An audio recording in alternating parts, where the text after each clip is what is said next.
संपूर्ण शास्त्रोक्त आयुर्वेद सिखाने वाला भारत का एकमात्र प्लेटफॉर्म दीप गुरुकुलम में आपका हार्दिक स्वागत है। क्या आपका पाचन बार बार खराब होता है, या आप दस्त या मरोड़ से परेशान रहते हो, या आप पुरानी बीमारी मधुमेह या फिर पुराने बुखार से परेशान रहते हो?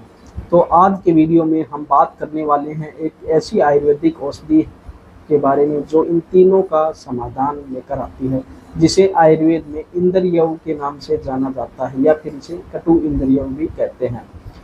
तो आज के वीडियो में हम बात करने वाले हैं इंद्रियों के बारे में। ये औषधि दिखने में भले ही साधारण सी लगती है, लेकिन इसके गुण बड़े ही असाधारण हैं। तो चलिए स्टार्ट करते हैं हम आज का वीडियो।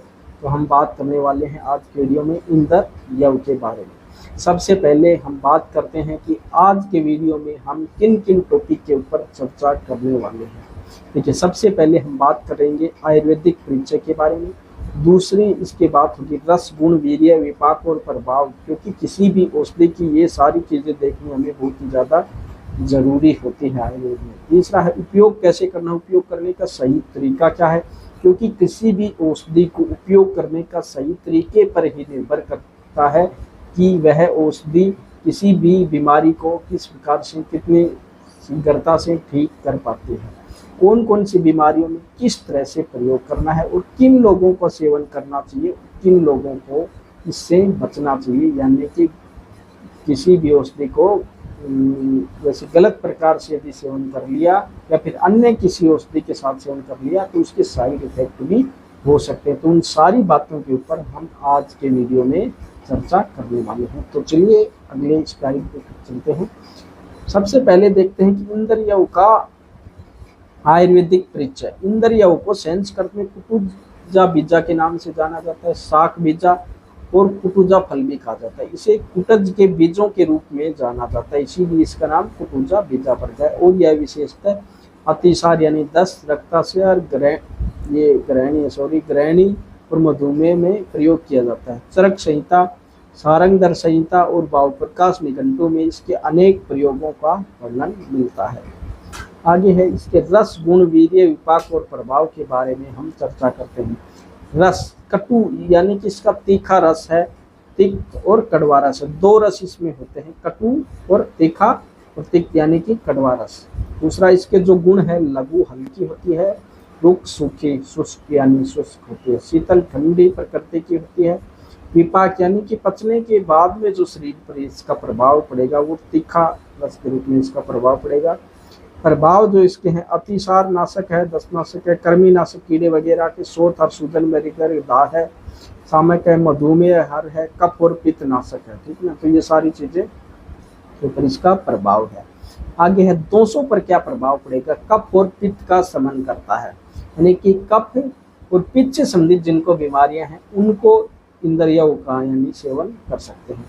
यह वात को थोड़ी मात्रा में बढ़ा सकता है, विशेषता अधिक सेवन करने पर। यानी कि जिनको वात से संबंधित बीमारियां हैं उनको ज़्यादा मात्रा में इंद्रियों यानी कि कहीं पर इसको इंद्रजो भी बोलते हैं, तो इसका सेवन नहीं करना चाहिए। इसलिए वात प्रधान व्यक्तियों को इसका प्रयोग उचित मात्रा में और उचित अनुपान जैसे घी या शहद के साथ ही करना चाहिए। यानी कि वात वाले को इससे थोड़ी देख करके सेवन करना।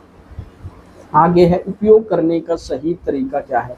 इसको देखो, चूर्ण के रूप में प्रयोग कर सकते हो, काढ़े के रूप में प्रयोग कर सकते हो, गोलियों के रूप में प्रयोग कर सकते हैं, जैसे कि कुटज नाम से इसकी गोलियां आती हैं, या फिर निर्मली बीज के साथ मिश्रण में प्रयोग कर सकते हो। मात्रा कितनी रखनी है। चूर्ण यदि आप लेते हो तो 1 से 3 ग्राम।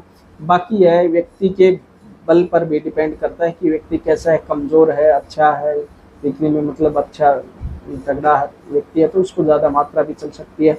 कि कमजोर है, बुजुर्ग व्यक्ति है, बच्चा है तो उसको कम मात्रा में देना पड़ेगा। काढ़ा 40 से 50 मिलीलीटर दिन में 2 बार लेना है भोजन से पहले। अब आगे करते हैं कौन कौन सी बीमारियों में कैसे हमें इसका प्रयोग करना है। देखिए, अतिसार, डायरिया, तो इसमें 2 ग्राम इंद्रियों चूर्ण मिश्री के साथ दिन में 2 बार गुनगुने पानी के साथ में, या फिर इंद्रियों का काढ़ा 50 मिलीलीटर लेना है। ठीक है ना, इसमें से कोई भी काढ़ा ले लो या फिर इसका चूर्ण ले लो, कोई भी आप प्रयोग कर सकते हैं। फायदा दस्त और पेट मरोड़ में त्वरित आराम से मिलता है। अगला है रक्तातिसार, डायनेस्टी विद ब्लड। इंद्रियों चूर्ण और मुलट्ठी चूर्ण बराबर मात्रा में शहद के साथ लेना है, या फिर कुटज गनवटी यानी कि इसकी जो टेबलेट आती है वह 2 गोली दिन में 2 बार ले सकते हैं। फायदा आंत की सूजन और खून दोनों में है राहत प्रदान करता है। तीसरा है मधुमेह डायबिटीज यानी कि शुगर के रोगियों के लिए 1 ग्राम इंद्रिय चूर्ण, इसमें मिलाना है गुड़मार चूर्ण और मिलाना है जामुन का गुठली का चूर्ण। तो सुबह इसको खाली पेट लेना है, तीनों बराबर मात्रा में लेकर के। फायदा रक्त शर्करा नियंत्रण में सहायक यानी कि शुगर को यह नियंत्रण करता है। गृहिणी यानी जिसको बोलते हैं IBS या फिर क्रोनिक लूज मोशन, तो इंद्रिया काढ़ा 50 मिलीलीटर सुबह शाम लेना है। फायदा पेट की अग्नि को सुधार कर मल को नियमित करता है। आगे है बुखार के लिए इंद्रिय चूर्ण, गिलोय चूर्ण और पीपली चूर्ण या तिरकटू चूर्ण बुखार में उपयोगी है। लेना कैसे? पाचन सुधारता है। फायदा क्या है? आम दोष दूर करता है और बुखार को कम करता है।